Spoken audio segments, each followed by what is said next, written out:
TDP working president Lokesh మాట్లాడుతున్నారు. Live లో చూద్దాం. చెప్తాం జరిగింది.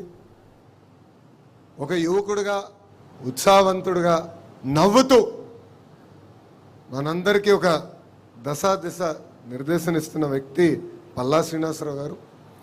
అదేవిధంగా వేదిక మీద ఉన్న పెద్దలు, పాలిట్ బ్యూరో సభ్యులు, వేదిక మీద ఉన్న సెంట్రల్ కమిటీ సభ్యులు, స్టేట్ కమిటీ సభ్యులు, అదేవిధంగా కార్యకర్తలందరికీ నా హృదయపూర్వక నమస్కారాలు. విశ్వవిఖ్యాత నట సార్వభౌమ స్వర్గీయ శ్రీ నందమూరి తారక రామారావు గారు తెలుగు ప్రజల ఆత్మగౌరవం కోసం స్థాపించిన పార్టీ తెలుగుదేశం పార్టీ. తెలుగు జాతిని ప్రపంచం పట్టంలో పెట్టిన ఒకే ఒక లెజెండ్ మన నాయకుడు చంద్రబాబు నాయుడు గారు. దేశ రాజకీయాల్లో మన పార్టీ ఒక ప్రభంజనం. పార్టీ స్థాపించిన 9 నెలల్లోనే అధికారంలోకి తీసుకొచ్చారు మన నాయకుడు అన్న ఎన్టీఆర్. మనకి గల్లీ పాలిటిక్స్ తెలుసు, ఢిల్లీ పాలిటిక్స్ కూడా బాగా అర్థమవుతుంది. ఓడిపోయినప్పుడు వెనక్కి తగ్గలేదు, గెలిచినప్పుడు కాళ్ళు ఎగరేసుకుని తిరగలేదు. నిత్యం ప్రజలకు అందుబాటులో ఉంటూ ప్రజల సమస్యలు పరిష్కరించిన పార్టీ ఒక తెలుగుదేశం పార్టీ. 44 ఏళ్ళ గొప్ప చరిత్ర ఉన్న పార్టీ మనది. అలాంటి పార్టీకి ప్రత్యేకంగా నన్ను నేషనల్ వర్కింగ్ ప్రెసిడెంట్గా నియమించిన మన అధ్యక్షులు చంద్రబాబు నాయుడు గారికి, దాంట్లో కీలక పాత్ర వహించిన వేదిక ముంద నాయకులకి పేరు పేరున నా హృదయపూర్వక ధన్యవాదములు. ఒక మాటలో చెప్పాలంటే నాకు బాధ్యత పెరిగింది. యువగలం పాదయాత్రలో మిమ్మల్ని అందరినీ కలుసుకుంటూ మీ సమస్యలు వింటూ ఇప్పుడు అధికారంలోకి వచ్చిన తర్వాత ఆ సమస్యలు పరిష్కరించే దిశగా నేను పనిచేస్తూ వచ్చా. వాస్తవంగా చెప్పాలంటే ఈ పదవి అనౌన్స్ చేసినప్పుడు నేను చంద్రగిరి నియోజకవర్గంలో ఉన్నా. ఇంకా ఆ బాధ్యత నాలో, అంటే ఇంకా ఈ పదవి ఏం చేయాలి, ఎలా చేస్తే న్యాయం చేయించిన విషయం ఇప్పుడిప్పుడు నేను తెలుసుకుంటాం జరుగుతుంది. మొన్న నవ్వుతాన ఒక పక్కన బాధ్యత, ఇంకో పక్కన ఈ బరువుని కూడా మోయాల్సిన అవసరం ఉంది. ఇది కేవలం నా ఒక్కడి వల్ల కాదు. ఎందుకంటే వేదిక మీద పాలిట్ బ్యూరో సభ్యుల వైపు నేను చూస్తున్నా, వేదిక ముందల నాయకుల వైపు నేను చూస్తున్నా. కలిసికట్టుగా మనం పనిచేయాలి, కలిసికట్టుగా మనం ముందరికి వెళ్ళాలి. అప్పుడే మనం అనుకుంది మనందరం సాధించగలుగుతాం తప్ప ఏదో నేను ఒక్కడనే చేయగలుగుతాను అన్న అహంకారం నాకు లేదు. కానీ లోకేషే అన్నీ చేయగలుగుతారని మీరు అనుకుంటే చాలా పొరపాటు పడుతున్నారు. కలిసికట్టుగా పనిచేద్దాం. ఏ ఆశయాలతో అయితే మన పార్టీని ఆనాడు విశ్వవిఖ్యాత నట సార్వభౌమ స్వర్గీయ శ్రీ నందమూరి తారక రామారావు గారు స్థాపించారో ఆ ఆశయాలతో మనం అందరం కలిసికట్టుగా ముందరికి నడవాలని ఈ సభాముఖం మిమ్మల్ని అందరినీ కోరుతున్నాం.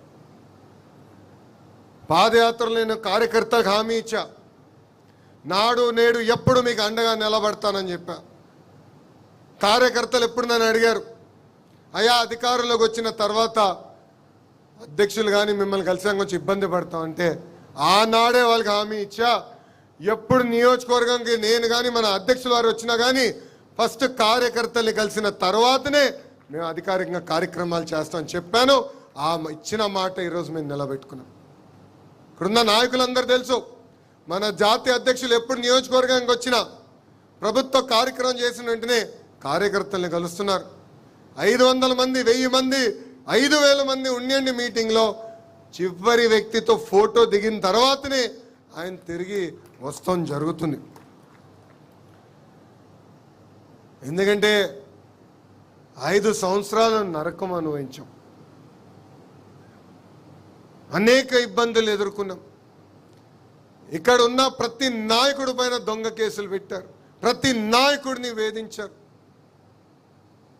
అందుకే నేను గర్వంగా చెప్తున్నా, పుంగనూరు నియోజకవర్గంలో నామినేషన్ పత్రాలు లాగాలనుకున్నప్పుడు తొడగొట్టి మీసాలు మెలేసి రా రా అని చెప్పిన మన అంజిరెడ్డి తాతనే మీ లోకేష్కి స్ఫూర్తి. అంతేకాదు మెడపై కత్తి పెట్టి వాళ్ళ నాయకుడికి జై చెప్పమంటే జై తెలుగుదేశం, జై చంద్రబాబు చెప్పి ప్రాణాలు కోల్పోయిన తోట చంద్రయ్యనే నాకు ఒక ఆదర్శం. పల్నాడులో ఏకంగా ఒక తల్లిపైన దాడి చేసి రక్తం కారుతున్నా కూడా చివరి ఓటు పడే వరకు బూత్లో నిలబడిన మంజులా గారే నాకు ఒక లక్ష్యం. కరెక్ట్గా కృష్ణా నది గట్టు పక్కన గాంధీ గారు అని ఒక సీనియర్ నాయకుడు ఉన్నారు. అనేక మార్లు కార్పొరేటర్గా చేసిన వ్యక్తి. వాళ్ళ నాయకుడిని నిలదీస్తున్నాడని ఏకంగా కంటి చూపు పోయే విధంగా పొడిశారు. అయినా కూడా ఎత్తిన పసుపు జెండా దించకుండా, మడుమ తిప్పకుండా జై తెలుగుదేశం అన్న గాంధీ గారే నాకు స్ఫూర్తి. కోటి సభ్యత్వాలతో రికార్డులు మనందరం బద్దలు కొట్టాం. కార్యకర్తల సంక్షేమమే ఒక లక్ష్యంగా పెట్టుకుని మనందరం పనిచేసాం. గతంలో ప్రమాదంలో ఎవరైనా చనిపోతే 2 లక్షల రూపాయలు వచ్చే బీమాని ఏకంగా ఈరోజు 5 లక్షల రూపాయలు మన పార్టీ చేసింది. ఇప్పటికీ కార్యకర్తల సంక్షేమం కోసం 160 కోట్ల రూపాయలు ఖర్చు పెట్టిన ఏకైక పార్టీ ఒక తెలుగుదేశం పార్టీ. విద్య, వైద్యం, స్వయం ఉపాధికి అనేక కార్యక్రమాలు చేస్తున్నాం. ఏకంగా ఒక పెద్ద వ్యవస్థని మేము ఈరోజు ఏర్పాటు చేసాం. బ్లాక్ 2లో ఆ వ్యవస్థ పనిచేస్తుంది. కార్యకర్తలకు అండగా నిలబడతాం. కార్యకర్తల తరపున వాళ్ళ సమస్యలు పరిష్కరించే బాధ్యత మనందరం తీసుకోవాలని ఈ సభాముఖంగా కోరుతున్నాం. గడిచిన 44 ఏళ్ల ప్రయాణంలో పడ్డాం, లేచాం, కానీ ఎప్పుడు నిలబడ్డాం, ఎప్పుడూ మన అధైర్యపడలేదు. దానికి ప్రధానమైన కారణం మన సిద్ధాంతాలు. సమాజమే దేవాలయం, ప్రజలే దేవుళ్ళు అని చెప్పిన గొప్ప నాయకుడు అన్న ఎన్టీఆర్. ఆయన ఆశయాలు ఇవి ఇప్పుడు